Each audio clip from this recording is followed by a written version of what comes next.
यही घाट ते थोरिक दूर अहे, कटिलो जल थाह दिखाहियो जू।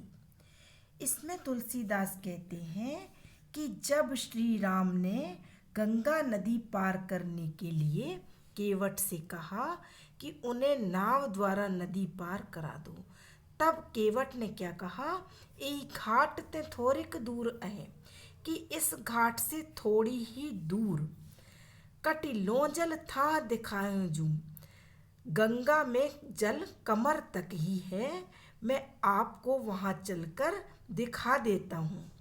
पर से पग धूरी तरे तरनी, आपके पैरों की धूल का स्पर्श कर होने से तो मेरी नौका तरे तरनी, मेरी नौका तर जाएगी, अर्थात वह नौका न रहकर कुछ और बन जाएगी।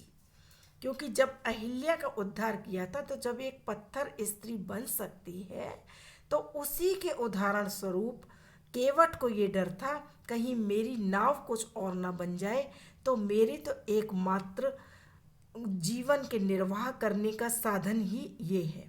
तो इस डर से उसने कहा था, तो कहा कि घर नी घर क्यों समझावत हूँ, और यदि ये नाव कुछ और ही बन गई तो मैं घर पर जाकर अपनी पत्नी को क्या समझाऊंगा।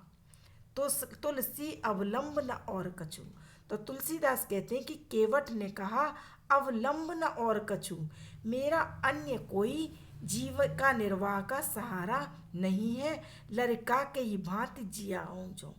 क्योंकि ये एक नाव ही एकमात्र ऐसी है जिससे मैं अपना जीवन निर्वाह करता हूँ, तो लड़का के ही भांति जिया हूँ जो, मैं अपने घर में अपने बच्चों का जीवन निर्वाह कैसे करूँगा। बर मारिय मोह बिना पग धोए, हो नाथ न नाव चढ़ाए जो।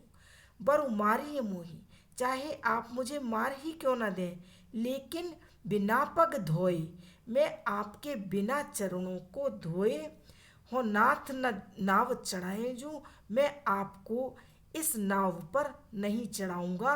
क्योंकि जब तक चरण धोकर आपकी धूल नहीं निकल जाएगी, तब तक मैं आपको इस नाव पर नहीं चढ़ाऊंगा।